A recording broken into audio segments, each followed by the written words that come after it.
Hello everyone, welcome to battle IAS. I hope आप लोग बहुत अच्छे होंगे। आज हम 4 सितंबर का न्यूज़पेपर एनालिसिस करेंगे।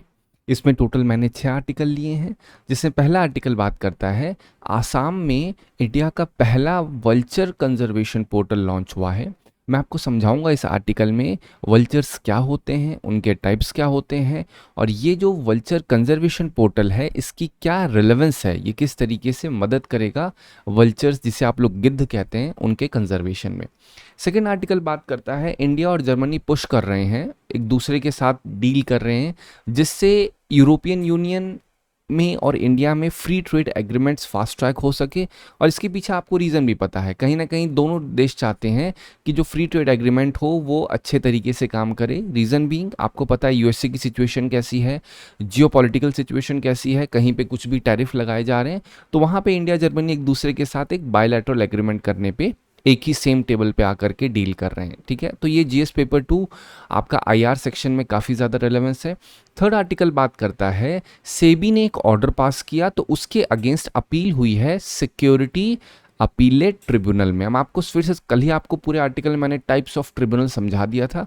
अगर आपने वो चीज़ नहीं पढ़ी है तो आप आराम से कल का जाइए, टेलीग्राम चैनल पे पीडीएफ पड़ा हुआ है, वहाँ पे खोल के आप उसे एक एक चीज़ को समझ सकते हैं। एक एक डिटेल मैंने प्रोवाइड किया है, ट्रिब्यूनल क्या होता है, उसके टाइप्स क्या होते हैं। ठीक है, तो यहाँ पे आपको मैं समझाऊंगा सिक्योरिटीज अपीलेट ट्रिब्यूनल क्या होते हैं और कैसे सेबी ने जो ऑर्डर पास किया है वो इंडिया की जो सिक्योरिटी मार्केट है उसकी ट्रांसपेरेंसी पे सवाल खड़ा करता है। जीएस पेपर 2 के लिए काफ़ी रेलेवेंस है।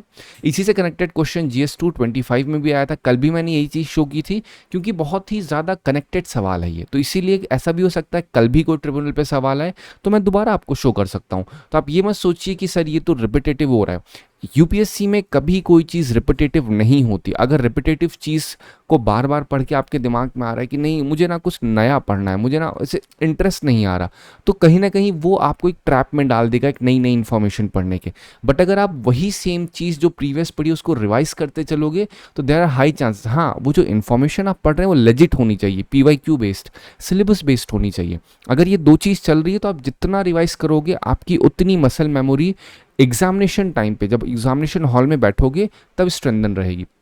थर्ड आर्टिकल बात करता है इंडियन नेवल शिप जिसका नाम त्रिकंड है वो इजिप्ट पहुंची। मैं आपको समझाऊंगा ये त्रिकंड क्या है, फिर स्टेल्थ क्या मतलब होता है, फ्रिजेट क्या होता है।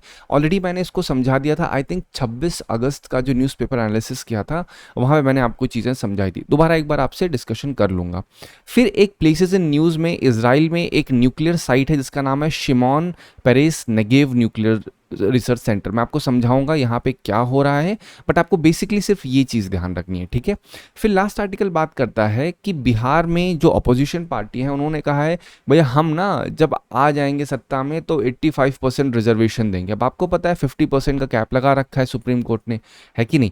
और यहाँ पे सुप्रीम कोर्ट ने साथ ही साथ कहा है कि SC ST में अब क्रीमी लेयर भी आएगी। तो मैं आपको समझाऊंगा इन दोनों में रिलेशन क्या है, ये दोनों कनेक्टेड आर्टिकल हैं या अलग अलग आर्टिकल है। फिर मैं आपको समझाऊंगा डिफरेंट डिफरेंट केसेस, मंडल कमीशन क्या था, इंदिरा सानी जजमेंट क्या था, फिर क्रीमी लेयर मतलब क्या होता है। जो EWS है, जब से EWS आया तो उसने कोटा को मोर देन 50% कर दिया, मतलब 59% अप्रॉक्स हो गया। तो क्यों सुप्रीम कोर्ट ने इस अमेंडमेंट को या EWS कोटा जो लाया गया था उसको नल एंड वॉइड या ख़त्म क्यों नहीं किया, क्या रीज़न दिया, मैं वो समझाऊंगा आपको। इससे काफ़ी कनेक्टेड सवाल भी आए हुए हैं, बट बेसिकली आपको इस पूरे आर्टिकल कॉन्टेक्स्ट समझना होगा। अगर आज सबसे ज़्यादा PYQ आपको दिखेंगे वो दिखेंगे यूरोपियन यूनियन पे, अप्रॉक्सीमेटली 5 से 6, मतलब बहुत ज़्यादा इंपॉर्टेंट है यूरोपियन यूनियन का टॉपिक। ठीक है, मैं आपको पूरा समझाऊंगा है क्या ये यूरोपियन यूनियन, राइट। इसका टेलीग्राम चैनल पे आप PDF डाउनलोड कर सकते हैं इस पूरी समरी का। चलिए स्टार्ट करते हैं अपना पहला आर्टिकल। पहला आर्टिकल अगर आपको समझाऊं मैं तो आसाम बेस्ड एक वी फाउंडेशन है जिसने गुवाहाटी यूनिवर्सिटी के साथ कोलैबोरेट करके इंडिया का पहला वल्चर कंजर्वेशन पोर्टल लॉन्च किया है। इसका पर्पस होगा, अगर कोई चीज़ लॉन्च हुई है तो इसका पर्पस ये है एक ऐसा नेटवर्क बना देना जिसमें इंडिविजुअल, ऑर्गेनाइजेशन और जो डिफरेंट डिफरेंट रिसर्चर्स हैं वो सब एक जहाँ पे आएँ अपनी अपनी राय डिस्कस करें। मतलब एक पोर्टल होगा बेसिकली, इस पोर्टल पे जो अलग अलग लोग होंगे, ऑर्गेनाइजेशन होगी, रिसर्चर्स होंगे जो वल्चर स्पीशीज़ के कंजर्वेशन में लगे होंगे, उन सबको एक साथ लाके उनसे डिस्कशन करना। अगर फीचर देखा है, डिस्कशन क्या करेंगे, इन्फॉर्मेशन शेयर होगी, कौन सी लोकल लोकल लैंग्वेजेस में जो लोकल रिसर्चर्स होंगे उनको तो लोकल लैंग्वेज समझ में आएगी, तो लोकल लैंग्वेजेस में इंफॉर्मेशन को डिसेमिनेट या शेयर किया जाएगा। अब ये कब लॉन्च हुआ है? जो इंटरनेशनल वल्चर अवेयरनेस डे होता है, कब होता है ध्यान रखना आप, ये हर साल सितंबर के फर्स्ट सैटरडे को होता है, ठीक है। फर्स्ट सैटरडे ऑफ सितंबर हर साल जो आता है, वो किसी भी डेट हो सकता है, तो उस दिन ये मनाया जाता है। अगर इसके पार्टिसिपेंट्स देखे जाएं, मतलब इस पूरे जो इंटरनेशनल वर्चुअल अवेयरनेस डे, उसमें अलग अलग कंजर्वेशनिस्ट हैं, रिसर्चर्स हैं, बट अगेन आपको इसमें नहीं जाना। मेन पॉइंट क्या है, क्वेश्चन कैसे पूछा जा सकता है, पॉइंट ये है इतना छोटे से आर्टिकल से। तो ये बोला सकता है कि India's first virtual conservation portal was launched in Meghalaya, तो आंसर इज गलत। स्टेटमेंट ऐसे तो यूपीएससी फ्रेम करता है कि एक राइट इन्फॉर्मेशन देगा और राइट इन्फॉर्मेशन देने के बाद वहां पे वो एक इन्फॉर्मेशन को एक्सचेंज कर देगा दूसरे के साथ, ठीक है। अब मैं आपसे डिस्कस करता हूं कुछ स्टैटिक टर्म्स जो रेलेवेंट है, इस पूरे आर्टिकल में यूज हुए हैं। पहला तो एक वल्चर कंजर्वेशन यूज हुआ है, दूसरा जो टर्म यूज हुआ है वो है इंटरनेशनल वल्चर अवेयरनेस डे। ये आपको ऑलरेडी बता दिया, हर साल के सितंबर महीने के फर्स्ट सैटरडे को मनाया जाता है। अब मैं थोड़ा सा वल्चर कंजर्वेशन पे जाने से पहले आपको बता देता हूँ कि ये वल्चर्स आखिर हैं क्या, व्हाट आर दीज वल्चर्स। ये डबल ई आ गया but this is vulture, spelling mistake कभी थोड़ा सा ई ए आगे पीछे हो जाता है। तो जो वल्चर्स होते हैं वो एक, जैसे गिद्ध भी देख रहे हो आप यहाँ पे, गिद्ध ये बहुत ही लार्ज स्कैवेंजर बर्ड कहे जाते हैं। एक टाइप की बर्ड है जो स्कैवेंजर्स होते हैं। स्कैवेंजर्स मतलब ऐसे जानवर जो कि डेड एनिमल्स पे, मतलब ऐसा जानवर जो मर चुका है उनके कैरकस, जब कभी कोई जानवर मर जाता है तो जो मरा हुआ पार्ट होता है उसको कैरकस कहते हैं हम लोग। तो वो जो गिद्ध होते हैं ये स्कैवेंजिंग करते हैं उन डेड एनिमल्स पे। अगर इनका फीचर देखा जाए तो नेचर में, प्रकृति में इनको क्लीन अप क्रू कहा जाता है। मतलब ये ऐसे क्रू हैं, ऐसे एम्प्लॉय हैं हमारी प्रकृति के जिनका काम है सफाई करना। और इससे क्या होता है, अब आप खुद सोच के देखो, अगर जनरली आपके गाँव में कभी गाय मर जाती है, अगर आप नोटिस करोगे तो गाँव गाय को उठा के क्या करते हैं, बड़े मैदान में फेंक देते हैं, या तो फिर जनरली क्या करते होंगे, कहीं पे गाड़ देते होंगे। अलग अलग प्रोसेस होता है हर जगह पे। तो कभी कभी आपने अगर नोटिस किया होगा तो जब मैदान में फेंकते हैं वहाँ पे वल्चर्स आते हैं, समझ रहे हो। तो वल्चर्स आए क्या करते हैं, सफाई करते हैं। अगर कभी भी गाय या भैंस या कोई भी जानवर मरा हो और उस जानवर के मरने के पीछे कारण अगर देखा जाए कोई डिसीज हो, बेसिकली बता रहा हूँ, तो होता क्या है कि अगर वल्चर्स नहीं होंगे तो वहाँ पे डिसीज का फैलने का खतरा बहुत ज़्यादा होता है। तो वल्चर्स क्या करते हैं, इनका इम्यून रिस्पॉन्स इतना तगड़ा होता है कि जो भी एनिमल मरे होते हैं उन सबको ये ख़त्म कर देते हैं, खा जाते हैं डबल तरीके से। उससे क्या होगा, ये जो स्प्रेड ऑफ डिसीज़ है ये रुक जाती है, समझ रहे। तो ये इनका, इसीलिए इनको क्लीन अप क्रू कहा जाता है। अगर इनका हैबिटेट देखा जाए तो बड़े बड़े जो घास के मैदान होते हैं, सवाना होते हैं, जो थोड़ा सूखे मैदान होते हैं, वहाँ पे इनको जनरली पाया जाता है। इनकी डाइट अगर देखी जाए तो ये एक्सक्लूसिवली स्कैवेंजर्स होते हैं। ये मतलब केवल अगर देखा जाए, केवल और केवल क्या करते हैं, स्कैवेंजिंग करते हैं, मतलब केवल डेड एनिमल्स को ये लोग खाते हैं। बहुत रेयरली कभी ऐसा होता है कि वो लाइफ प्रे को हंट कर रहे हैं, बट इनका मेन प्राइमरी डाइट आपसे पूछी जाएगी तो क्या है, जो मरे हुए जानवर होते हैं उनका जो कार्कस है उसी को जनरली कंज्यूम करते हैं। अगर इनकी विजन देखा जाए, बहुत ही शार्प आई साइट होती है। आपने देखा हो गिद्ध की नज़रें, गिद्ध जैसी नज़रें हैं भाई। तो ये क्या मतलब है, मतलब इनकी नज़रें बहुत ही शार्प होती हैं। इनकी इंपॉर्टेंस आपको ऑलरेडी बता दिया। जो जूनोटिक डिसीजेज होती हैं, मतलब जानवरों से फैलने वाली जो बीमारियां होती हैं उनको कंट्रोल करने में ये मदद करते हैं वल्चर्स।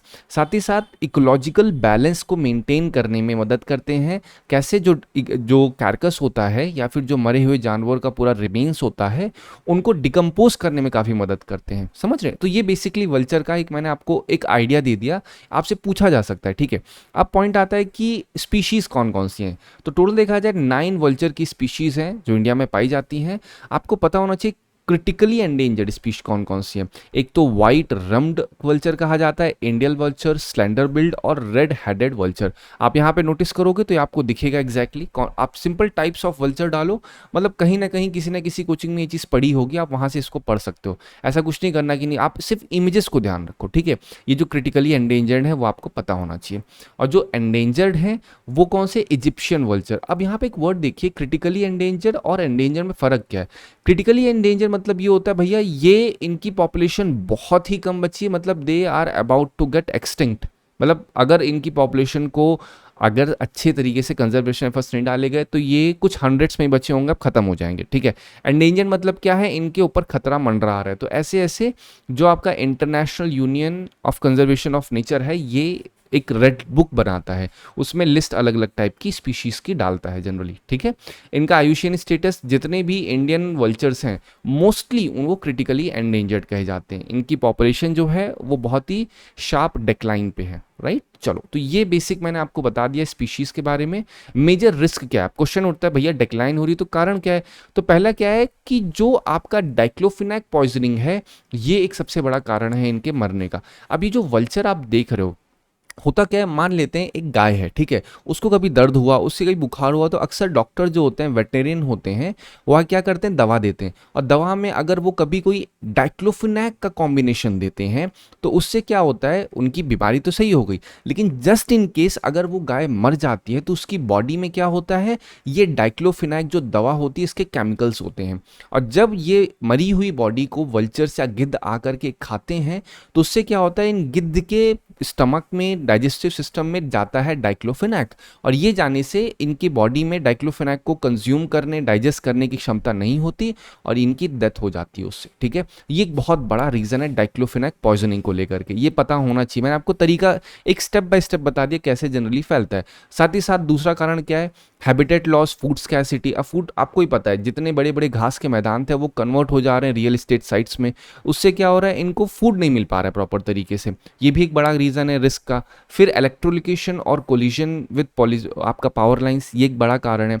अब जो गिद्ध उड़ते हैं रास्ते में, कितने बड़े आप देखते होगे इलेक्ट्रिसिटी केबल लाइंस, बिजली के खंभे लगे हुए हैं, तो अक्सर टकरा के इनकी मौत हो जाती है उससे। कंटेमिनेटेड जो कैरकस होते हैं पेस्टिसाइड्स, ये भी एक बड़ा कारण है। कैसे, अब वही सेम चीज, एक तो डाइक्लोफिनेक पॉइजनिंग मैंने आपको पर्टिकुलर समझा दी। अब ये समझ के देखो कि कभी भी जो आपकी एग्रीकल्चर लैंड होती है वहाँ पे पेस्टिसाइड्स यूज होते हैं, तो अगर कोई एनिमल आके उसे कंज्यूम करेगा, फिर लेटर ऑन अगर वो एनिमल खत्म हो जाएगा तो उससे क्या होगा, उसमें जो पेस्टिसाइड्स होगा एनिमल में होगा तो वो ये भी कंज्यूम कर लेंगे, और साथ ही साथ जो इनकी नेस्टिंग साइट है उसमें डिस्टर्बेंस भी एक मेजर रिस्क है। ये सारी चीज़ें आप लिख सकते हो, आपके दिमाग में होनी चाहिए। डाइसाइक्लोफिनैक, डाइक्लोफिनैक आपको पता होना चाहिए। सोल्यूशन क्या है, पहला तो है ये जो वेटनरी डाइक्लोफिनैक है इसको बैन लगा दिया 2006 में। वल्चर सेफ जोन जो डिफरेंट स्टेट है वहां पे एस्टेब्लिश किए गए हैं। इनकी ब्रीडिंग कराई जा रही, कैप्टिव ब्रीडिंग मतलब क्या होता है, इनको कैप्चर करके इनसे ब्रीडिंग करा के जिससे इनकी स्पीशीज एकदम एक्सटिंक्ट ना हो जाए, ये एक रीजन है। अवेयरनेस कैंपेन चलाना, और जो भी कैरकस होते हैं उनको सेफली डिस्पोज करना, ये इंश्योर करना कि भैया वो पॉइजन फ्री हैं या नहीं है। अगर पॉइजन होगा तो इनमें बोलते हैं ना, इनका स्टमक केमिकल को डिकम्पोज करने या केमिकल को डाइजेस्ट करने के लिए नहीं बना हुआ है।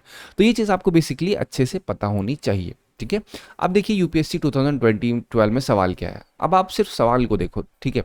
Vulture which used to be very common in Indian countryside some years ago are rarely seen nowadays. This is attributed to the destruction of their nesting site, okay, by a new invasive species. देखो, देख के लग रहा है कि भैया nature कभी अपने आप को डिस्ट्रॉय नहीं करती है इस तरीके से जैसे कहा जा रहा है।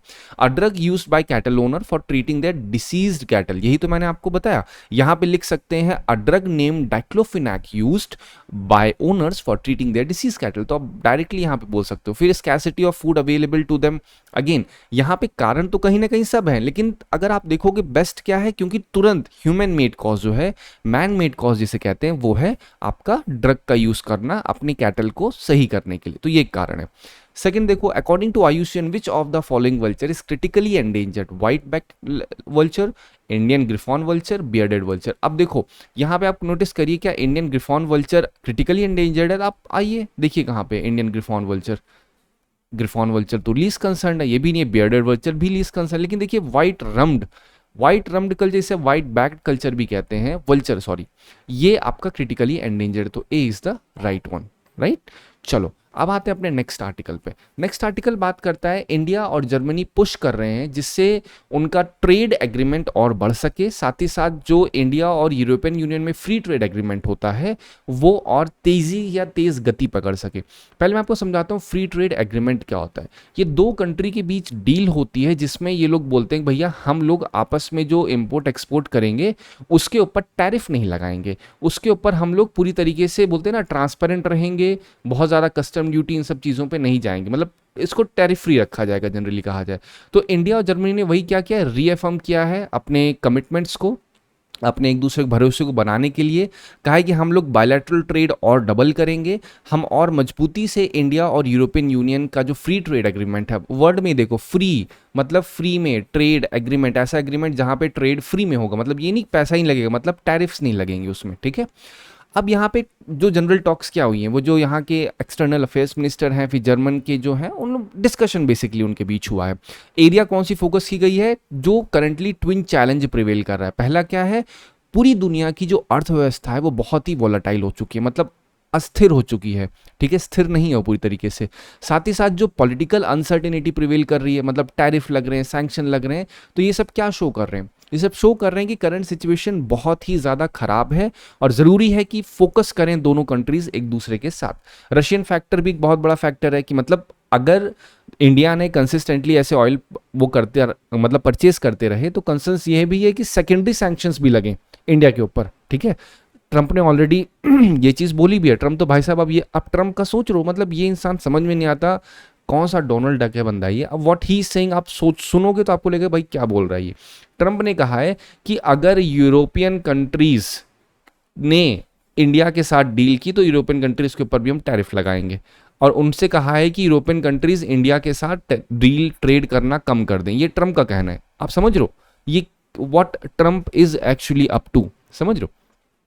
अब आते हैं कि एग्रीकल्चर इशू की क्या पॉइंट है। एग्रीकल्चर इशू में कहा गया है कि जितने भी डिफरेंसेस हैं, जितने भी एक दूसरे में हमारे प्रॉब्लम्स हैं, जैसे फूड की बात की जाए या मार्केट एक्सेस की जनरल डिस्कशन होता है कि अगर यहाँ पे कोई प्रोडक्ट है उसका मार्केट एक्सेस दूसरे देश में कैसे होगा, तो जितने भी प्राइस डिफरेंसेस हैं, ठीक है, इस तरीके से कि लोकल एग्रीकल्चर मार्केट या उस देश की जो एग्रीकल्चर मार्केट है उस पर इम्पैक्ट ना हो, ये बेसिक ऑब्जेक्टिव है जो रखा गया। टाइमलाइन भी डाली गई है। अगर जियोपॉलिटिकल एंगल देखा जाए तो वही सेम चीज हो रही है कि दोनों कंट्रीज चाह रहे हैं कि एक बोलते हैं ना जस्ट वर्ल्ड ऑर्डर हो। जस्ट मतलब क्या होता है कि ऐसा वर्ल्ड में ऑर्डर हो जिसमें कंट्री ऑटोक्रेसी की तरफ ना जाए, कंट्री जैसे यूएस ये आके ना बोले कि हम जो बोलेंगे वो होगा।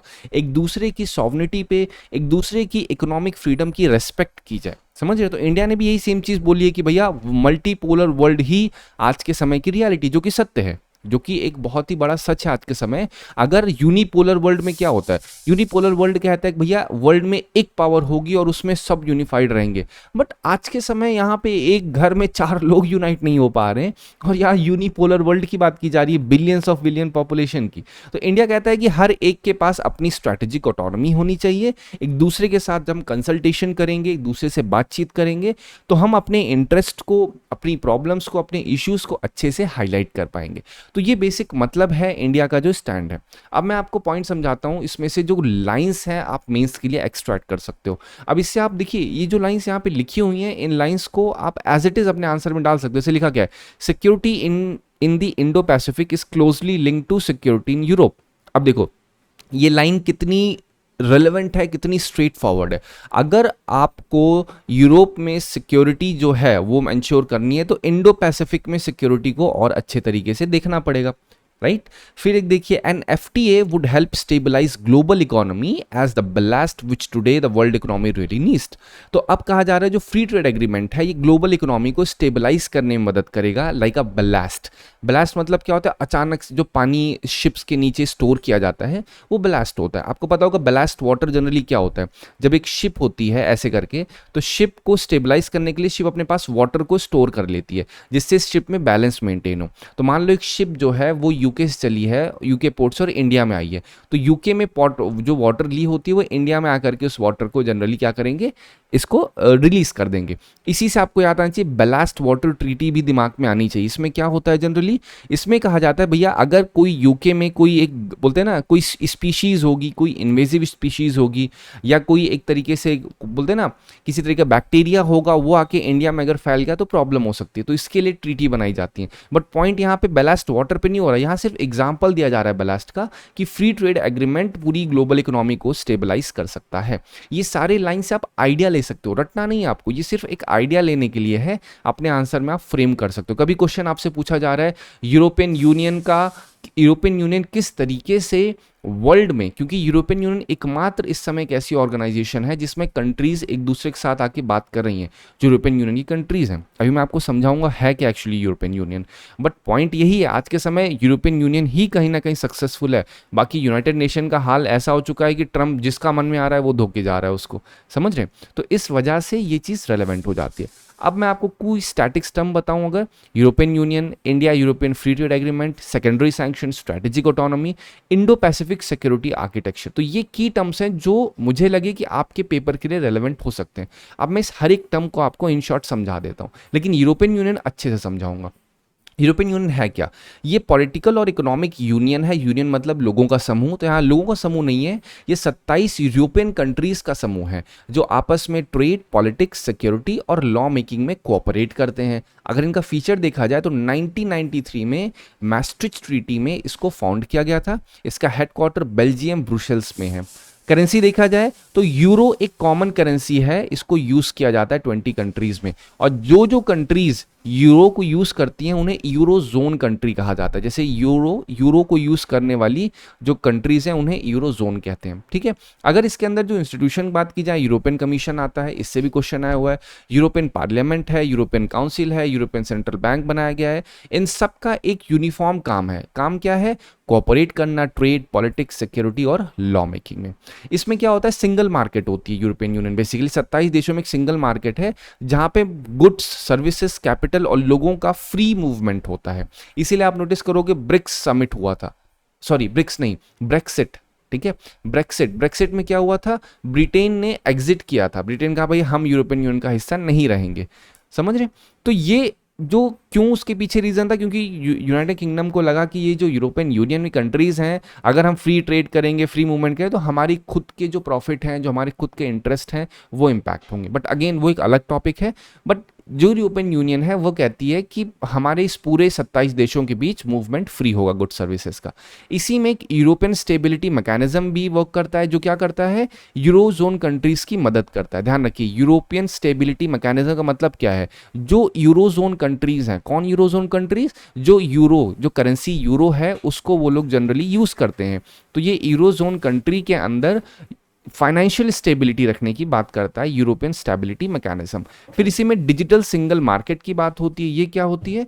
इसका मतलब होता है एक मार्केट होगी जो डिजिटली इंटीग्रेट होगी, और वो कौन सी मार्केट है? इन 27 यूरोपियन कंट्रीज में जो मार्केट है वो डिजिटली सिंगल लेवल पे इंटीग्रेट होगी, जिससे गुड्स का फ्री मूवमेंट हो सके, सर्विसेज का मूवमेंट हो सके, ठीक है। फिर एक और इसके इन लोगों ने काम किया, वो नेट जीरो इंडस्ट्री।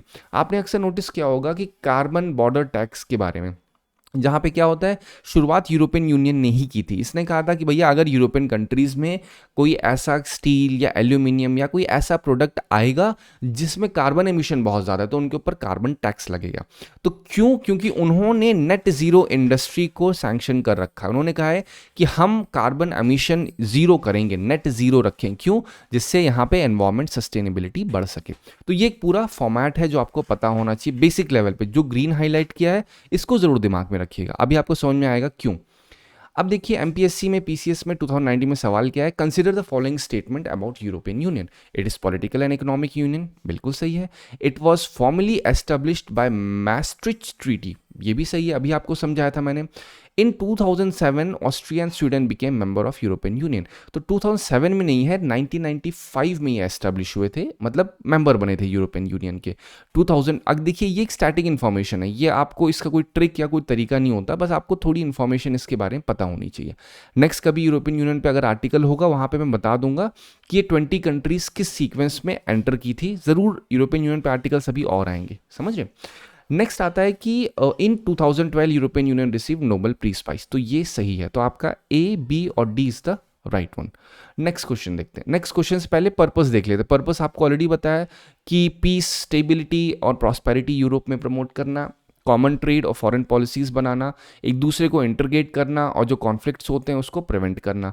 अब इसमें यूरोपियन यूनियन की जो यूरोपियन यूनियन है इसका इंपॉर्टेंस क्या है इंडिया के लिए? तो पहली चीज तो European union third largest trading partner है इंडिया का, और बहुत ही बड़ा मेजर इन्वेस्टर है, टेक पार्टनर है इंडिया के लिए। कौन? European union. अब जब मैं यूरोपियन यूनियन कह रहा हूं, दिमाग में आना चाहिए 27 यूरोपियन कंट्री होलसम तरीके से कर रही हैं।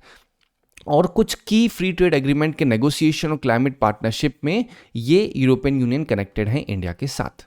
ठीक है, चलो अब यहाँ पे जो मैंने और की टर्म्स यहाँ पे लिखे थे, देखिए यहाँ पे मैंने आपको मेंशन किया था European union free trade agreement, तो आपको मैं की टर्म समझाता हूँ। ये है क्या, इंडिया ईयू एफटीए। इसका मतलब यही है, ये एक पैक्ट है इंडिया और ईयू के बीच में, जहाँ पे टैरिफ रिड्यूस किया जाएगा, मार्केट एक्सेस एनहांस किया जाएगा, इन्वेस्टमेंट को और प्रमोट किया जाएगा। इसका नेगोशिएशन 2007 में स्टार्ट हुआ था, रिवाइव 2022 में किया गया। अगेन आपको इस पे ध्यान नहीं देना। सिग्निफिकेंस क्या है, ट्रेड बूस्ट हो, व्यापार बूस्ट हो, जॉब एम्प्लॉयमेंट जनरेट हो, एक दूसरे के साथ टाइज अच्छे से हो सकें। अगर चैलेंजेस देखा जाए तो एग्रीकल्चर मार्केट एक्सेस एक बहुत बड़ा चैलेंज है, क्योंकि इंडिया जो है वो प्राइमरीली एग्रीकल्चर इकोनॉमी है, और ये होने के कारण इंडिया बहुत ज़्यादा अपनी जो पॉलिसीज़ इंडिया की होती है वो अक्सर ऐसी बनाते हैं जिससे इंडिया के फार्मर्स को दिक्कत ना हो। लेकिन इंडिया के फार्मर्स को ना दिक्कत हो, इससे क्या होता है, अक्सर जो दूसरी फॉरेन कंट्रीज़ हैं वो जो डील करती हैं एग्रीकल्चर प्रोडक्ट्स में, उनको प्रॉब्लम होती है। ट्रम्प को यही तो प्रॉब्लम है। ट्रम्प क्या कहते हैं, ट्रम्प कहते हैं भैया टैरिफ इतना इंडिया लगा रखा है एग्रीकल्चर उस पर, क्यों, क्योंकि उन्हें दिक्कत है। तो यही सेम चीज़ यहाँ पे एक चैलेंज भी है कि हम अपने फार्मर्स का सेफगार्ड करने के लिए अक्सर क्या होता है कि मार्केट एक्सेस को बहुत ही रेस्ट्रिक्ट कर देते हैं फॉरेनर्स के लिए। और ये चीज़ कहीं ना कहीं सही भी है, क्योंकि हम मजबूर हैं। हमारी जो मेन प्राइमरी इकोनॉमी है वो अभी भी एग्रीकल्चर पे ही चल रही है। सर्विस बेस्ड तो अभी 1991 से स्टार्ट हुआ था ना, तो इसलिए ज़रूरी हो जाता है कि हम मार्केट एक्सेस को कैसे हैंडल कर रहे हैं जिससे हमारे फार्मर्स का इंटरेस्ट भी ना खराब हो।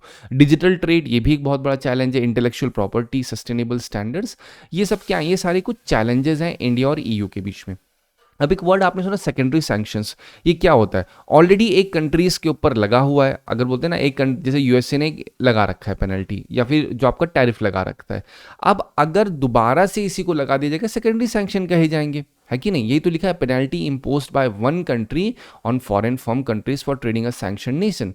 तो अब क्या है, अगर कोई दूसरा देश भी रशिया के साथ करेगा तो सेकेंडरी सैंक्शन लगेगा, या इंडिया के ऊपर नहीं माना तो फिर से सेकेंडरी सैंक्शन होगा, मतलब दोबारा से लगा देना बेसिकली कहा जाए।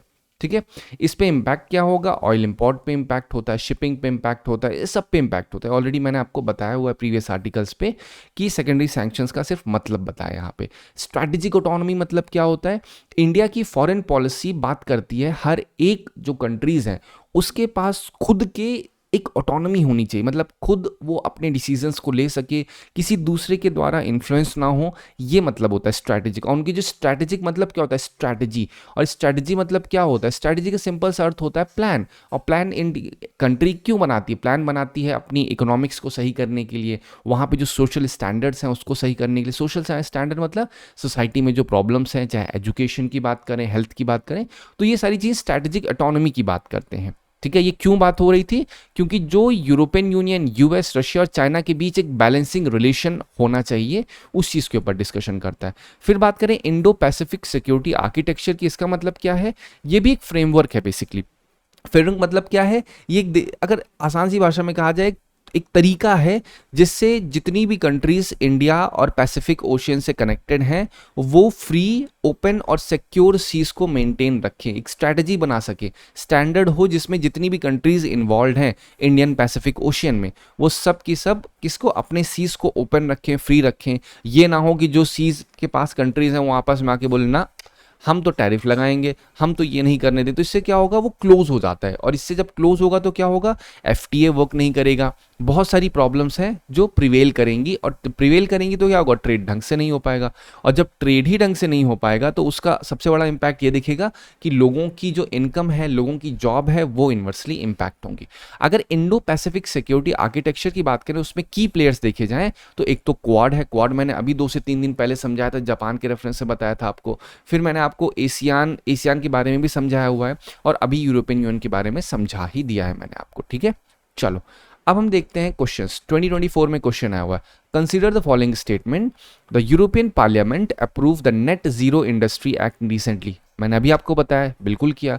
द यूरोपियन मतलब इसका कारण क्या है, मैंने आपको भी तो बताया था ना, कारण बताया था कि वो चाहते हैं कि जितनी इंडस्ट्रीज हैं यूरोपियन यूनियन में वो कार्बन एमिशन नेट जीरो, मतलब क्या होता है, जीरो कार्बन एमिशन करें। ठीक है, वो ऑब्जेक्टिव आपको बताया, लेकिन यहाँ ऑब्जेक्टिव क्या लिखा है, ऑब्जेक्टिव है कार्बन न्यूट्रलिटी लाना बाय 2040। चलो यहाँ तक ठीक है। And therefore aims to develop all of its own clean energy by that time. मतलब कहने का पॉइंट ये है कि कार्बन न्यूट्रलिटी बाय 2040 लाना चाहते हैं, और ताकि तब तक ये लोग सब कुछ अपना आप खुद से ही डेवलप कर ले। मतलब कहीं ना कहीं थोड़ा सा निगेटिव साउंड कर रहा है, बोलते हैं ना सेल्फ इंटरेस्ट वाला दिख रहा है, तो ये गलत है स्टेटमेंट। अगर आप दोबारा ध्यान से पढ़ोगे तो आप सिर्फ ये पढ़ो, develop all of its own, मतलब खुद अपना चुप्पे चुप्पे काम कर लो और कार्बन न्यूट्रलिटी कर दो। जब कभी एक बार आप कार्बन न्यूट्रल बन जाओ, जब यूरोपियन यूनियन पूरा कार्बन जीरो हो जाएगा, तो बाहर से जब कभी कोई गुड आएगा तो उस पर कार्बन टैक्स लगाएंगे। तो ये तो साउंड ही अलग कर रहा है, तो ये गलत है। आसानी से आप बोल सकते हो C is the right one. Next 2023 में क्वेश्चन आया, consider the following statement, recently USA and European Union have launch trade and technology council. ये बहुत ही जनरलाइज स्टेटमेंट है, ये सही है। द यूएसए, अब अगेन अगर कुछ हो रहा है तो उसके पीछे रीजन होगा। कभी भी स्टेटमेंट 1 स्टेटमेंट 2 जैसा क्वेश्चन आए आपके सामने, तो आपको सिर्फ एक चीज करनी है कि समझो यहाँ पे क्वेश्चन मार्क लगाओ, वाई। ठीक है, जब वाई लगाओगे तो आपको समझ में आएगा कि जो स्टेटमेंट 2 है ये स्टेटमेंट 1 को एक्सप्लेन कर रहा होगा, ये क्वेश्चन है कोई। तो जो ट्रेड एंड टेक्नोलॉजी काउंसिल आई है उसके पीछे कारण क्या है? क्या कारण ये है कि टेक्नोलॉजिकल प्रोग्रेस और फिजिकल प्रोडक्टिविटी वो अपने कंट्रोल में लाना चाहते हैं? ये तो फिर कहीं ना कहीं साउंड कर रहा है थोड़ा सा अजीब सा, मतलब इकोनॉमिक्स के अगेंस्ट साउंड कर रहा है, ये बेसिक ट्रेडिंग प्रिंसिपल्स के अगेंस्ट जा रहा है, तो ये स्टेटमेंट भी गलत है आपका। ठीक है, तो अगेन आप इसमें आसानी से बोल सकते हो। फिर 2017 का क्वेश्चन देखो, ब्रॉड बेस्ड ट्रेड इन्वेस्टमेंट। जो देखो कभी भी एक चीज़ ध्यान रखिएगा, यूपीएससी में कोई सवाल आ रहा है और वहाँ पे आपसे एक जनरल कुछ बोलते हैं ना एग्रीमेंट्स लिखे जा रहे हैं, नेगोशिएशन लिखे जा रहे हैं, तो वहाँ पे आपको एक चीज़ ध्यान रखनी है कि वहाँ अगर यूरोपियन यूनियन लिखा हुआ है और आपको नहीं पता है तो आप रिस्क ले सकते हो यूरोपियन यूनियन में, देयर आर हाई चांसेस। ये मैं इसलिए बोल रहा हूँ क्योंकि वर्ड बाय वर्ड मैंने क्वेश्चन को एनालाइज करके ये चीज़ देखी है। ठीक है, यहाँ पे क्या कह रहा है, broad based trade and investment agreement is sometime in the context of negotiation held between India and, ये 4 ऑप्शन दिए तो European Union is the right one. फिर देखो the term digital single market strategy, अभी आपको समझा ही दिया मैंने क्या होती है, ये यूरोपियन यूनियन का है। आप देखो कितने क्वेश्चंस है। 2017 यूरोपियन स्टेबिलिटी मैकेनिज्म, अभी आपको मैंने बताया क्या मतलब है इसका। इसका मतलब है कि जो यूरोपियन यूनियन है वो फाइनेंशियल असिस्टेंस यूरोजोन कंट्री को प्रोवाइड करेंगे। यूरोजोन कंट्री कौन सी है? जहां पे यूरो, जिस तरह से डॉलर एक करेंसी होती है वैसे यूरो चलेगा, वहां पे हम लोग उसे यूरोजोन कंट्रीज कहते हैं। ये 2016 का सवाल है, समझ में है? अब हम आते हैं अपने नेक्स्ट आर्टिकल पे। नेक्स्ट आर्टिकल में देखो अगेन इसमें कुछ एक्सप्लेनेशन देने की जरूरत नहीं है क्योंकि एक बेसिक मतलब फॉर्म में सिर्फ एक आर्टिकल लिखा हुआ है, लेकिन मैं आपको समझा देता हूँ इसमें शिप कौन सी इन्वॉल्व है। आईएनएस ट्रिकंड, ये इजिप्ट पहुंची है मल्टीलैटरल ड्रिल के लिए, बस इतना ही है इसमें। तो आपको आईएनएस ट्रिकंड के बारे में पता होना चाहिए थोड़ा सा। आईएनएस ट्रिकंड क्या है? आईएनएस ट्रिकंड को जनरली कहा जाता है ये एक इंडियन नेवल की स्टेल्थ फ्रिगेट है। ठीक है, आप सोचो सर स्टेल्थ फ्रिगेट का मतलब क्या है? तो अगर आप याद करो तो 26 अगस्त को मैंने प्रॉपर इन डिटेल एक्सप्लेन किया था, आप जाके पीडीएफ डाउनलोड करके देख सकते हैं। टाइप्स ऑफ शिप समझाया था मैंने, फिर नेवी की शिप्स के बारे में बताया, लेकिन फिर से एक रिवाइज करवा देता हूँ। तो आप अगर ये बात करो कि मान लो ये इंडियन बॉर्डर्स है, इंडियन बॉर्डर से हम लोग सी की तरफ चलते हैं ऐसे, ठीक है, तो ये जो थोड़ा सा आसपास का रीजन है यहाँ पे क्या होगा, कोई शिप्स होगी उसे पेट्रोल वेसल्स कहेंगे। ठीक है, क्या कहेंगे? पेट्रोल, मतलब ये कोस्ट के जो कोस्ट लाइन है ना इसके पास रहेंगे। थोड़ा और दूर जाएंगे तो इसे हम लोग कहेंगे कॉर्वेट कहेंगे। क्या कहेंगे? कॉर्वेट कहते हैं। फिर थोड़ा और दूर जाएंगे तो क्या होते हैं? फ्रिजेट्स होते हैं। ये क्या करते हैं? ये मिड सी ऑपरेशंस जनरली करते हैं, समुद्र के थोड़े बीच के ऑपरेशंस करते हैं। फिर आता है डिस्ट्रॉयर, ये फॉर्मल लेवल पे कॉम्बैट शिप्स होते हैं, बड़े बड़े शिप्स होते हैं। तो अगर ये मैं आपको सीक्वेंस लेके चल रहा हूँ ABCD, तो जैसे छोटे से असेंडिंग ऑर्डर चल रहा है, छोटे से बड़ा, छोटा ये होगा, फिर उससे बड़ा, फिर उससे बड़ा, फिर उससे बड़ा, ऐसे जाएगा। तो सबसे छोटा क्या है? फिर आप देखोगे पेट्रोल वेसल्स और कॉर्वेट छोटा है, फ्रिगेट उससे बड़ा, डिस्ट्रॉयर उससे बड़ा। फिर आपका सबसे बड़ा होता है एयरक्राफ्ट कैरियर, जिसे आप लोग विक्रांत सुनते हो, वो क्या है? एक एयरक्राफ्ट कैरियर है। क्यों? क्योंकि वहाँ पे जो जेट्स होते हैं, जो एयरप्लेन्स होते हैं, ठीक है, वो जनरली फाइटर जो प्लेन्स होते हैं वो रखे जाते हैं, इसलिए उसे एयरक्राफ्ट चलता फिरता उसे एक पूरा कहा जाता है, भैया ये घर चल रहा है, पूरा एक सिटी चल रही है, समझ रहे हो? तो ये बेसिक मतलब होता है। तो यहाँ पे जब स्टेल्थ कहा जा रहा है, स्टेल्थ का मतलब होता है कोई ऐसी चीज जो छुप जाए रडार से, रडार में ना पकड़ में आए। तो अगर यहाँ पे कहा जा रहा है आईएनएस ट्रिकंड एक स्टेल्थ फ्रिगेट है, तो मतलब आपको समझ में आना चाहिए ये कॉर्वेट से बड़ा है और डिस्ट्रॉयर से छोटा है, ये जो दिख रहा है। और ये अगर स्टेल्थ है मतलब ये जहां जाएगा वहां पे अगर एनिमी रडार होगा तो उसमें डिटेक्ट नहीं होगा, इसलिए तो स्टेल्थ मतलब होता है। कहीं भी आपको स्टेल्थ मतलब समझ में आए तो स्टेल्थ मतलब तुरंत आपके दिमाग में होना चाहिए कि स्टेल्थ का मतलब मतलब होता है ऐसा कोई चीज़ जो रेडार्स में ना डिटेक्ट है। अभी रिसेंटली मैंने आपको समझाया था जहाँ पे मैं बता रहा था कि जो राफेल है उसमें स्टेल्थ का यूज़ हुआ था, जब सिंदूर ऑपरेशन हुआ था वहाँ पे प्रॉपर तरीके से क्या हुआ था, स्टेल्थ टेक्नोलॉजी को कैसे यूज़ किया था, अगर आप हल्का सा रिकॉल करोगे तो आपको याद आएगा। ठीक है, चलो अब हम बढ़ते हैं अपने नेक्स्ट आर्टिकल पे। देखिए ये नेक्स्ट आर्टिकल में बहुत डिटेल, क्योंकि ये सब एक क्या है, ये यहाँ की एक पॉइंट लिखा हुआ है, न्यूज़ लिखी हुई है। न्यूज़ पे हमको नहीं जाना, मैं आपको एक आइडिया दे दूंगा, बस उतना बहुत है। एक जेन स्ट्रीट है, ठीक है, ये एक यूएस बेस्ड एक ट्रेडिंग कंपनी है, एक ट्रेडिंग फर्म है जो इंडिया में इन्वेस्टमेंट करती है। तो उसने क्या किया, उसने सेबी से बोला कि भैया आप जो है, सेबी मतलब security exchange board of India, ये स्टॉक्स में जनरली डील करते हैं कि वहाँ सारे प्रोविजंस, सारे गवर्नमेंट के लॉज और फेयर ट्रेड प्रैक्टिसेस बेसिकली हों स्टॉक एक्सचेंज में। तो जेन स्ट्रीट ने कहा कि भैया आप जो है हमको, किससे कहा, सेबी से कहा कि आप हमको ना थोड़ी बहुत डिटेल प्रोवाइड करो, हमें ना आप प्रॉपर ट्रांसपेरेंट डॉक्यूमेंट दो जिससे हम रिव्यू कर सकें बिजनेस को। तो सेबी ने कहा भैया कुछ पर्टिकुलर चीज, अगेन ऐसा सिंपल चीज नहीं है, डिटेल का केस है, आपको रिपोर्ट पे नहीं जाना उसकी, बट पॉइंट सिर्फ ये है कि सेबी ने मना कर दिया। सेबी ने कहा भैया हम वो चीज़ नहीं प्रोवाइड कर सकते हैं, क्योंकि जेन स्ट्रीट जो चीज़ बोल रहे थे उनका क्वेश्चन था कि प्राइस मैनिपुलेशन जो हो रहा है उसके लिए हमें कुछ डॉक्यूमेंट्स चाहिए, और उसी को सेबी ने देने से मना कर दिया। सेबी ने अपना ऑर्डर पास किया। तो जेन स्ट्रीट कह रहे हैं कि सेबी ने जो ऑर्डर पास किया है हम इसके अगेंस्ट में हैं, और इसके लिए हम जाएंगे अब सैट में। वहीं पे एक वर्ड आता है सिक्योरिटीज अपीलेट ट्रिब्यूनल।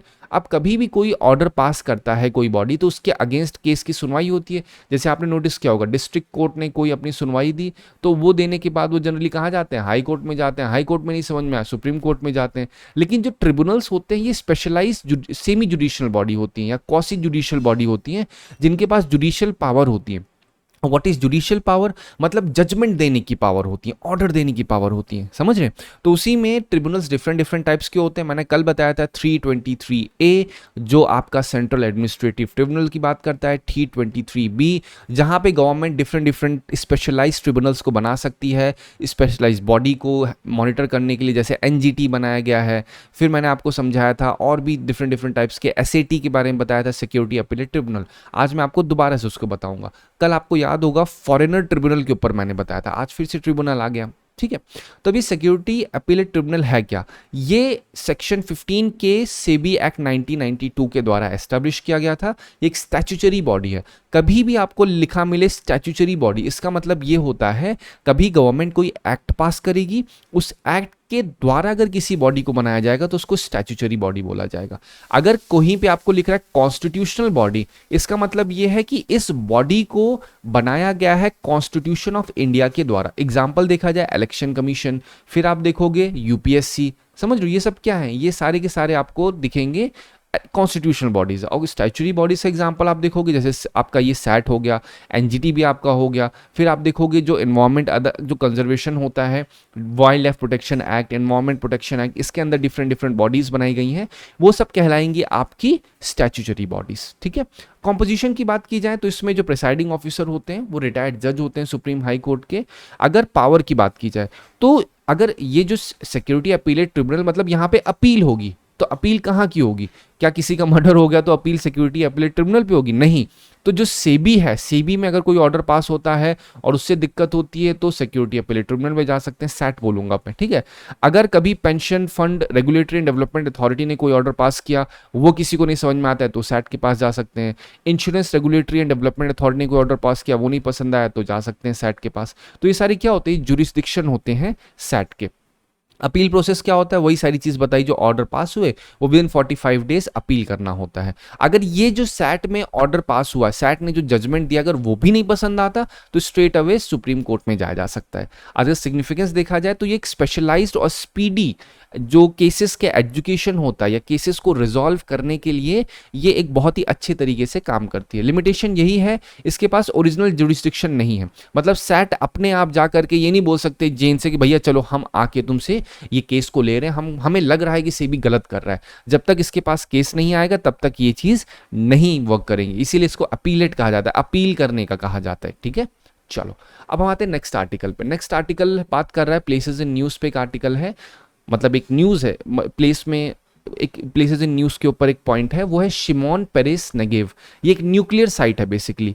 कहाँ पे है, दिमोना, इजराइल दिमोना में ये एक साइट है न्यूक्लियर की, बस इतना ही आपको पता होना चाहिए, क्योंकि ये जो आर्टिकल है यहाँ पे डिस्कशन हुआ है कि ये जो साइट है यहाँ पे कंस्ट्रक्शन स्टार्ट हो रहा है, सस्पेक्ट किया जा रहा है कि मे बी शायद इसराइल अपना जो न्यूक्लियर प्रोग्राम है उसको और अच्छे तरीके से स्टार्ट कर रहा है, इससे क्या होगा, प्रॉब्लम हो सकती है, जो भी चीज़ें हैं। अगेन ये अभी कोई श्योर नहीं है, इसलिए एक सस्पेक्शन है, लेकिन इसमें ये वर्ड जो है, जो एक प्लेस है, जो ये साइट है, ये आपको पता होनी चाहिए। अब अगर आप ध्यान से देखोगे तो ये क्या है, इजराइल है, ये दिमोना। इस दिमोना जगह पे आपका Shimon Peres Negev nuclear research centre है, बस इतना ही पता होना चाहिए। लेकिन अब इजराइल है तो इजराइल की बेसिक इंफॉर्मेशन भी आप जान लो। इजराइल वेस्टर्न एशिया में लोकेटेड है, मेडिटेरेनियन सी के ईस्टर्न शोर पे पाया जाता है। ये जो मेडिटेरेनियन सी इसके ईस्टर्न शोर पे आ रहा है, मैं फिर बता रहा हूँ, मेडिटेरेनियन सी, PYQ सिर्फ और सिर्फ नेट पे लिखना, आपको दिख जाएगा। मेडिटेरेनियन सी की बॉर्डर से क्वेश्चन पूछा गया था, ठीक है। फिर अब यहाँ पे क्या है, ये लाई करता है यूरोप, एशिया और अफ्रीका के मीटिंग पॉइंट पे जनरली लाई करता है, इसलिए मिडिल ईस्ट भी कहलाता है। बॉर्डर देखा जाए, Lebanon, Syria, Jordan, Egypt, Mediterranean sea, ये सब इसकी बॉर्डर्स कहलाती हैं। अगर आप ध्यान से देखोगे ये सब बॉर्डर्स हैं इनकी, ठीक है, ये सारे बॉर्डर्स हैं। और ये इनकी बॉर्डर्स जो है, अगर पैलेस्टीनियन टेरिटरी के साथ देखा जाए तो गाजा स्ट्रिप, जो आप यहाँ पे जनरली देखते हो, गाजा स्ट्रिप है। फिर वेस्ट बैंक, ये आपका वेस्ट बैंक है, यहाँ पे जनरली ये लोग क्या कहे जाते हैं, ये ईस्ट में बॉर्डर्स कही जाती हैं पैलेस्टीनियन टेरिटरी वाली, ठीक है। चलो, इसमें दो वर्ड आपको पता, नेगेव डेजर्ट, जो सदर्न में half of the Israel cover करता है लैंड एरिया का। फिर आपका गैलीली रीजन, जो इजराइल का नॉर्दर्न पार्ट है, जहां पे हिली और फर्टाइल वैलीज हैं। ये दो आपको बस पता होना चाहिए, ठीक है। नेगेव और गैलीली ये कहाँ पे है, ये इजराइल के रेफरेंस में बात होती है, ठीक है। चलो, अब आते हैं अपने नेक्स्ट आर्टिकल पे। नेक्स्ट आर्टिकल बात करता है, बिहार की अपोजिशन पार्टी ने कहा है भैया हम ना अगर इलेक्शन में जीत गए तो भाई साहब हम 85% रिजर्वेशन दे देंगे। अब जब 85% रिजर्वेशन की बात हो रही है तो कहीं ना कहीं क्वेश्चन उठेगा कि भैया लॉ क्या कहता है। तो लॉ कहता है केवल 50% ही रिजर्वेशन दे सकते हैं, तो 85% कैसे कह रहे हैं, ये एक पहला चीज़ है। दूसरी चीज़ है, इसी ड्यूरेशन में सुप्रीम कोर्ट ने भी नोटिस इशू किया था, उसमें कहा था कि SC ST में अब क्रीमी लेयर सिस्टम आएगा। एक बात समझिएगा, ये जो बिहार का 85 है रिजर्वेशन की बात हो रही है, ये एक पॉलिटिकल मैटर है, इसका और इससे कोई रिलेशन नहीं है, ध्यान रखिएगा। ऐसा नहीं है कि जब पॉलिटिकल पार्टी ने कहा तो सुप्रीम कोर्ट ने नोटिस जारी कर दिया, ये सुप्रीम कोर्ट अलग केस की सुनवाई कर रहा है, ये सिर्फ इंटरकनेक्ट करके आर्टिकल समझाया गया है, समझ रहे। तो पहले तो ये आप समझ लो 85% रिजर्वेशन वाली जो बात पॉलिटिकल कॉन्सेप्ट पे है, सुप्रीम कोर्ट ने क्रीमी लेयर की बात की है SC ST में। क्यों क्रीमी लेयर, मतलब क्या होता है, क्रीमी लेयर का मतलब ये होता है ऊपर की क्रीम जो होती है वो हटा दी जाए, पॉइंट यही है, आप क्रीम हटाना। अब इसमें क्या होता है कि अगर कभी कहा जा रहा है भैया क्रीमी लेयर, मतलब जो लोग वेल्दी हैं, कभी कहीं पे किसी को रिजर्वेशन मिल रहा है, मान लो कहा जाए 10% रिजर्वेशन SC ST को मिल रहा है, ठीक है, तो इसमें 10% पूरे SC ST को मिल रहा है, लेकिन क्या सारे के सारे SC ST पॉपुलेशन को जरूरत होगी, कुछ तो ऐसी होंगी जो कि क्रीमी लेयर वाली होंगी। क्रीमी लेयर मतलब ऐसे लोग जिनको जरूरत ही नहीं है रिजर्वेशन, क्योंकि उनके पास अच्छा खासा पैसा है, उनकी इकोनॉमिक सिचुएशन अच्छी है। तो सुप्रीम कोर्ट ने यही कहा है कि क्रीमी लेयर सिस्टम इंट्रोड्यूस करना होगा SC ST में, क्योंकि SC ST में जो एकदम नीचे वाले लोग हैं उनको प्रॉफिट मिल ही नहीं पा रहा, सिर्फ ऊपर के जो इन्फ्लुएंशियल लोग हैं, जिनको इनके पास ऑलरेडी पैसा है, इकोनॉमिक सिचुएशन सही है, वो लोग इसका प्रॉफिट उठा रहे हैं। क्योंकि OBC में ऑलरेडी ये चीज़ है, जो आपका OBC है, OBC जो अदर बैकवर्ड कास्ट्स होती हैं, उसमें क्रीमी लेयर का डिस्कशन ऑलरेडी रखा हुआ है। अगर मैं कॉन्स्टिट्यूशनल बेसिस की बात करूं तो आर्टिकल 15, 16 डिस्कस हुआ है, जो इक्वालिटी पे डिस्कशन करता है, ठीक है, इक्वालिटी होगी, किसी भी ग्राउंड पे डिस्क्रिमिनेशन नहीं होगा। अब इसी में कुछ अगर जुडिशियल केसेस में आपको समझाऊं, ये सिर्फ अभी आर्टिकल के रेफरेंस से बता रहा हूं। बालाजी का एक केस 1962 में आया था, जिसमें सुप्रीम कोर्ट ने कहा था कि भैया रिजर्वेशन अगर आपको देना है कहीं पे तो वो विद इन 50% की सीलिंग में होना चाहिए। फिर इंदिरा सानी 1992 का जजमेंट आया, जहां पे 27% OBC जो कोटा दिया गया था उसको अपहेल्ड किया गया, कहा गया हाँ चलो ठीक है हम एग्री करते हैं, लेकिन क्रीमी लेयर को यहीं पे इशू किया गया था, स्टार्ट किया गया था, इंट्रोड्यूस किया गया था। तो आपको मैंने बता दिया क्रीमी लेयर क्या होती है, मतलब जो लोग अमीर हैं उनको रिजर्वेशन नहीं मिलेगा अगर वो OBC से या बिलोंग कर रहे हैं, बेसिकली ये कहा गया था। उन्होंने फिर भी यही चीज़ बोली थी इंदिरा सानी केस में कि 50% से ऊपर नहीं होगा, 50% से ऊपर आप नहीं दे सकते हो रिजर्वेशन। लेकिन अब 2022 में क्या हुआ, जब 10% का रिजर्वेशन ईडब्ल्यूएस को दिया गया तो सुप्रीम कोर्ट ने अगर 10% का रिजर्वेशन दिया तो वो टोटल 59% रिजर्वेशन हो गया, तब तो 50% से ज़्यादा हो रहा है, सुप्रीम कोर्ट को तो कैंसिल कर देना चाहिए। लेकिन सुप्रीम कोर्ट ने इस चीज़ को कैंसिल नहीं किया। सुप्रीम कोर्ट ने कहा कि भाई साहब ये जो 50% की रिजर्वेशन की बात हो रही है कास्ट के ऊपर बात हो रही है, लेकिन ये जो ईडब्ल्यूएस कोटे की बात हो रही है ये बात हो रही है इकोनॉमिक सेक्शन की। तो क्रीमी लेयर में तो हम ऑलरेडी इकोनॉमिक सेक्शन की बात ही कर रहे हैं। क्रीम लेयर में क्या हो रहा है, जो लोग अमीर हैं उनको हम लोग हटा रहे हैं, तो ईडब्ल्यूएस में तो पहले ही नीचे जाकर के रिजर्वेशन दे रहे हैं ना, तो इट इज फाइन। तो ये कहना है जनहित अभियान के केस का। दैट्स ऑल, इतना ही आपको पता होना चाहिए। लेकिन अब इससे आगे थोड़ा हम समझें इशू क्या है। इशू ये हो रहा है कि भैया डिमांड हो रही है कास्ट सेंसस की, जो बोलते हैं ना, जिससे कोटास का एग्जैक्ट पता किया जा सके किसको कितना कोटा एग्जैक्टली मिलेगा। क्योंकि रोहिणी कमीशन में क्या हुआ था, 97% ओबीसी को बेनिफिट मिल रहा था, जो कि और जो 97 ओबीसी थे उसमें 25% जो ओबीसी कास्ट थी केवल उन्हीं को बेनिफिट मिल रहा, बाकी ओबीसी को मिल ही नहीं पा रहा था। ये रोहिणी कमीशन ने जनरली कहा था। एससी एसटी क्रीमी लेयर पे डिबेट करंटली चल रही है कि अगर क्रीमी लेयर लॉन्च की जाएगी एससी एसटी में तो किस तरीके से इसको इम्प्लीमेंट किया जाएगा, ये पता होना काफ़ी ज़रूरी है। अगर इसका वे फॉरवर्ड देखा जाए तो 2027 में सेंसस होगा, उसके डेटा को यूज़ करने पे डिस्कशन हो रहा है। ओबीसी में भी सब कैटेगराइजेशन की बात हो रही है, जिससे एक तरीके से बोलते हैं ना, अगर हम लोग क्रीमी लेयर को लेके आ रहे हैं तो उसी तरीके से हम ये भी ध्यान रखें कि जो लोग असलियत में जिनको नहीं मिला है रिजर्वेशन या जिनको सही तरीके से बेनिफिट्स नहीं मिल पाए गवर्नमेंट स्कीम्स के, उनको वो चीज़ें अच्छे से प्रोवाइड की जा सके। फोकस किया जाएगा स्किल डेवलपमेंट पे साथ ही साथ, जिससे रिजर्वेशन तो दे ही रहे, साथ ही साथ स्किल डेवलपमेंट भी हो, जिससे लोग और ज़्यादा अपॉर्चुनिटीज़ को एक्सप्लोर कर सके।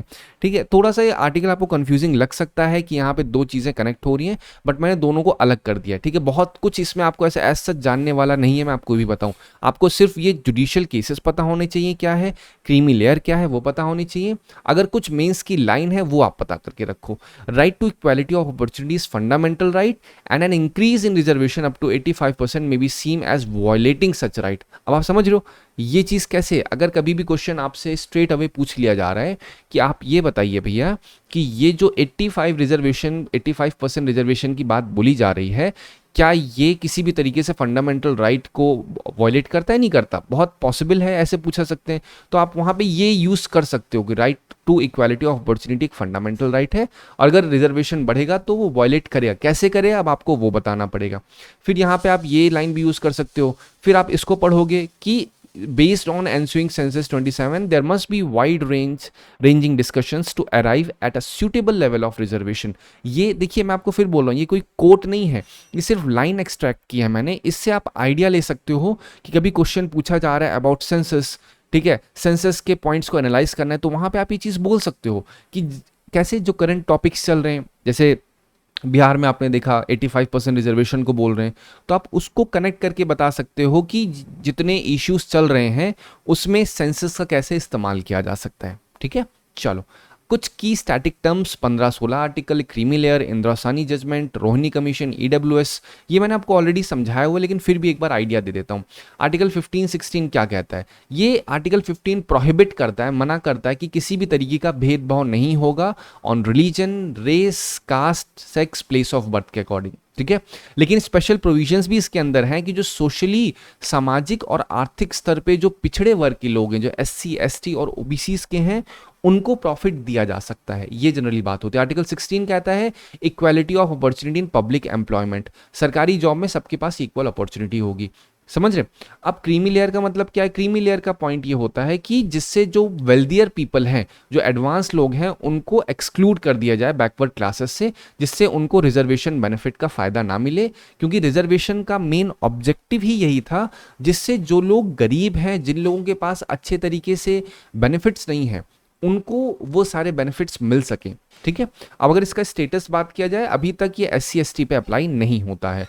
इंदिरा सोनी केस आपको ऑलरेडी बता दिया 1992 में था, जहां पे सुप्रीम कोर्ट ने 27% OBC की रिजर्वेशन को कहा हाँ चलो हम एग्री करते हैं, लेकिन कहा 50% की सीलिंग से एक्सिस्ट नहीं होना चाहिए। रोहिणी कमीशन के बारे में बता दिया। रोहिणी कमीशन का पर्पस ये था कि OBC को सब कैटेगराइज करना, जिससे जो डिस्ट्रीब्यूट बेनिफिट्स हैं वो इक्वली बट सकें, किसमें, OBC में। इसी में रोहिणी कमीशन ने पाया कि 97% ओबीसी कोटा केवल 27% कास्ट के पास है, और टोटल 1000 ओबीसी कम्युनिटी हैं जिनके पास अभी जीरो रिप्रेजेंटेशन है। तो आप सोच के देखिए कितनी बड़ी फाइंडिंग है। तो इस रोहिणी कमीशन की बात को आप फ्रेम कर सकते हो अपने आंसर में। ईडब्ल्यूएस रिजर्वेशन ऑलरेडी पता है 10% कोका, जो I am saying Coca, it's Kota for economically weaker section को दिया गया था, जो कि अनरिजर्व कैटेगरीज के हैं, जिनकी 8 लाख से जनरली एम जो इनकम है वो कम है। इसी में केस भी हुआ था जो कि जनहित अभियान था, जिसमें 50% क्रॉस किया था, इस कैप को 59% हुआ था, लेकिन सुप्रीम कोर्ट ने कहा कि ये जो ईडब्ल्यूएस है ये कास्ट बेसिस पे नहीं है, ये इकोनॉमिक बेसिस पे है, तो इसमें कोई प्रॉब्लम नहीं है हमको। So this is all for today's article. I hope आपको आइडिया लगा होगा अच्छे से। Thank you so much for watching this video.